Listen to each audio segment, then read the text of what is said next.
हमारी संस्कृति, हमारी आस्था, हमारी सदा रहे हमारे साथ। सब्सक्राइब करें त्रिशूल यूट्यूब चैनल। जय श्री कृष्ण। आज हम जानेंगे भगवान कृष्ण के द्वारा गीता का उपदेश जो हमें दिया है उसका उपदेश क्या था। भागवत गीता महाभारत का एक हिस्सा है। वह महत्वपूर्ण धार्मिक और दार्शनिक ग्रंथ है। इसमें भगवान श्री कृष्ण ने अर्जुन को युद्ध के मैदान में धर्म और कर्म के बारे में उपदेश दिया। वह गीता का उपदेश जीवन के विभिन्न पहलू को समझने में मदद करता है और यह भारतीय संस्कृति और दर्शन की एक अमूल्य धरोहर है। भगवान श्री कृष्ण ने कर्मयोग और कार्य का मार्ग बताया है। भगवत गीता में कर्मयोग की अवधारणा को समझाने के लिए भगवान श्री कृष्ण ने अर्जुन को युद्ध के मैदान पर यह ज्ञान दिया है कि व्यक्ति को अपने कार्यों को ईमानदारी से करना चाहिए, लेकिन उसके परिणामों की चिंता नहीं करनी चाहिए। श्री कृष्ण ने अर्जुन से कहा, कर्मणे वाधिकास्ते मां फलेषु कदाचन। उसका अर्थ यह है कि तुम्हारा अधिकार केवल कर्म करने पर है, इसके फल पर नहीं। यह सूत्र यह स्पष्ट करता है कि किसी भी कार्य को निष्पक्ष रूप से और अपने धर्मों के अनुसार किया जाना चाहिए, बिना किसी फल की आकांक्षा के। मान लीजिए कि एक किसान अपने खेत में फसल उगाने का कार्य करता है और इस किसान के पास इस कार्य को पूरी करने की पूरी जिम्मेदारी है और वह किसान सही समय पर बीज बोता है, खेत की खुदाई करता है और फसल की देखभाल करता है। लेकिन अंत में फसल कितनी ही अच्छी होगी वह मौसम पर निर्भर करता है, क्योंकि वो इसके नियंत्रण में नहीं है। किसान का काम केवल अपने कार्यों को अच्छे से करना है। बीज की गुणवत्ता, खेत की देखभाल और कृषि तकनीक पर ध्यान देना। यदि वह अपने कार्यों को पूरी निष्ठा से करता है और अच्छे प्रयास करता है तो परिणाम स्वभाव रूप अच्छा ही होगा। लेकिन अगर वह केवल फल की चिंता करेगा और काम को निष्कारण दिखाएगा तो परिणाम पर कोई सकारात्मक प्रभाव नहीं पड़ेगा।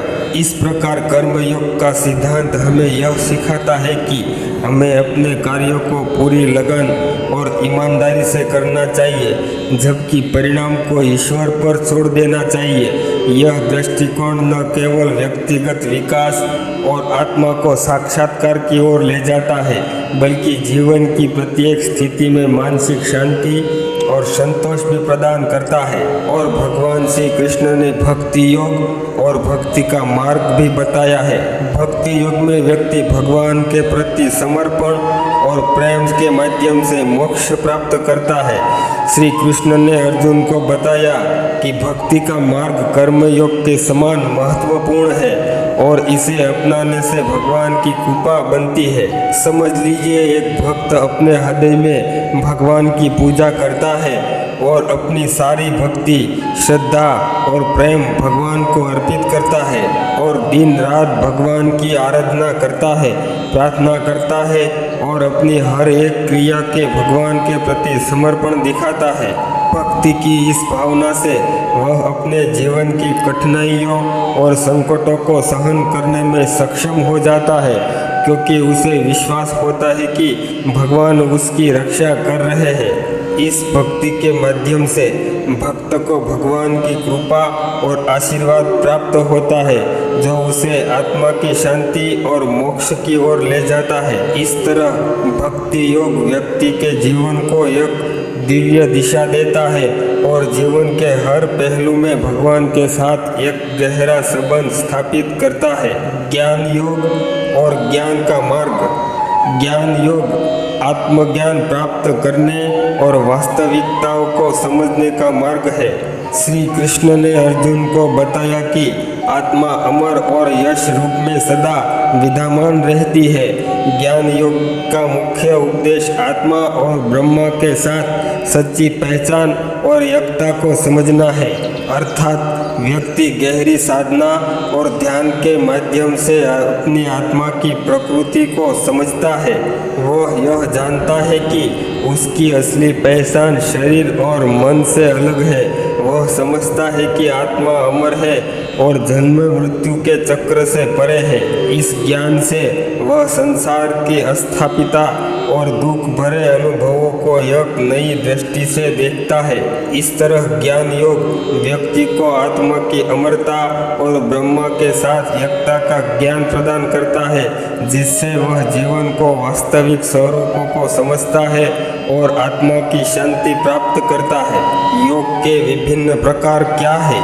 भगवत गीता में योग के विभिन्न प्रकारों पर भी चर्चा की गई है, जैसे कि ध्यान योग, राजयोग और हठ योग।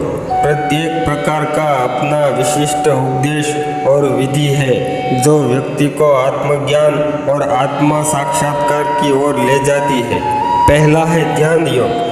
ध्यान योग का मुख्य उपदेश आत्मा की पहचान करना और उसकी सच्चाइयों को समझना।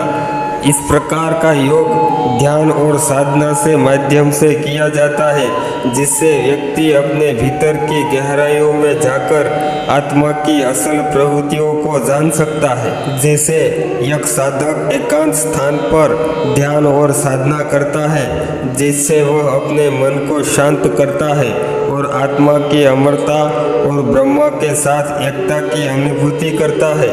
यह ध्यान की गहरी अवस्था उसे आत्मिक शांति और ज्ञान की प्राप्ति के मदद करती है।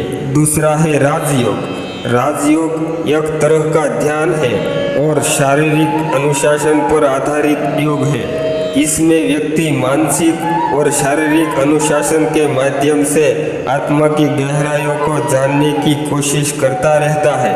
राजयोग में ध्यान, समाधि और मानसिक नियंत्रण पर जोर दिया जाता है। जैसे एक योगी रोज विशेष आसनों पर प्राणायामों का अभ्यास करता है, साथ ही ध्यान की साधना करता है। यह अनुशासन उसे मानसिक शांति और आत्मा के सच्चे स्वरूपों का जानने में मदद करता है। तीसरा है हठ योग। हठ योग शारीरिक अभ्यासों और अनुशासन पर केंद्रित है। इसमें आसनों और प्राणायामों का उपयोग करके शरीर और मन को नियंत्रित किया जाता है, जिससे आत्मा की ऊंचाइयों तक पहुंचने की कोशिश की जाती है। जैसे एक व्यक्ति नियमित रूप से योग आसनों और प्राणायामों का अभ्यास करता है, जैसे कि सूर्य नमस्कार, शीर्षासन और कपालभाति। ये शारीरिक अभ्यास उसके शरीर को सशक्त बनाता है और मन को नियंत्रित करता है, जिससे उसे आत्मा और ब्रह्मा के साथ एकता की अनुभूति होती है। इस विभिन्न प्रकार के योग का उपदेश व्यक्ति को आत्मज्ञान और आत्मा साक्षात्कार की ओर ले जाता है और इस प्रकार की अपनी विशेष विधियों और लाभ होते हैं। संसार का स्वरूप और मोह क्या है? भागवत गीता में संसार को माया या भ्रम के स्वरूप में प्रस्तुत किया गया है। श्री कृष्ण ने अर्जुन को बताया कि संसार और उसके सुख दुख केवल अस्थायी और परिवर्तनशील है।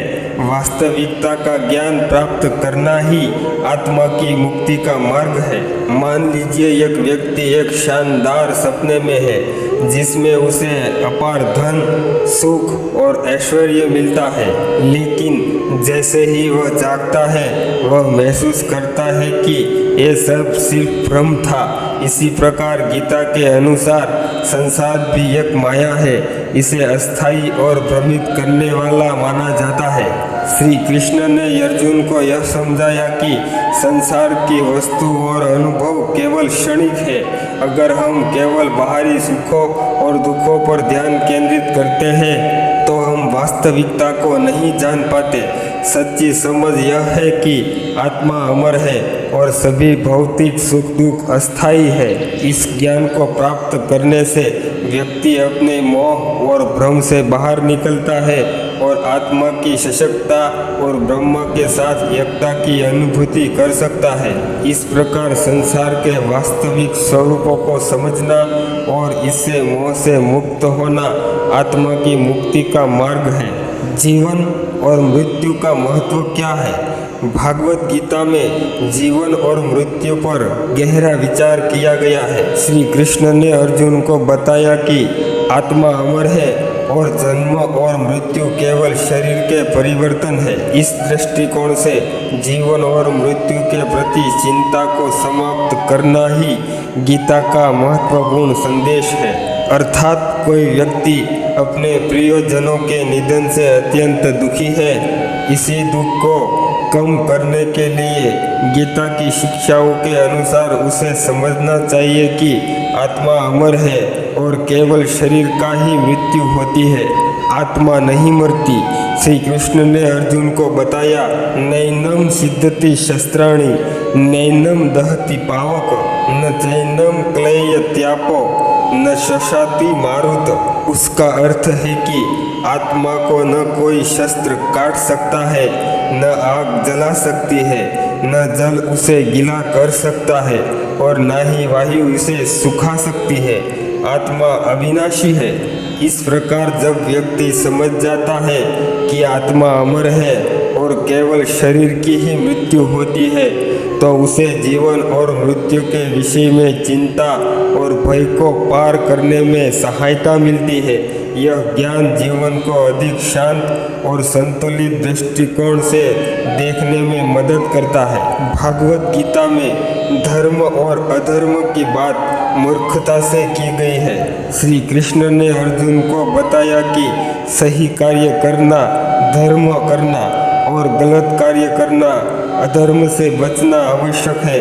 धर्म वह मार्ग है जो व्यक्ति को नैतिकता, सच्चाई और न्याय की ओर ले जाता है, जबकि अधर्म गलत और अनैतिक कार्यों को संदर्भित करता है। जैसे मान लीजिए एक राजा अपने राज्य में न्याय और समानता स्थापित करने के लिए कार्यरत है। वह धर्म का पालन कर रहा है क्योंकि वह सच्चाई और न्याय के सिद्धांतों के अनुसार निर्णय लेता है और अपने प्रजा की भलाई के लिए काम करता है।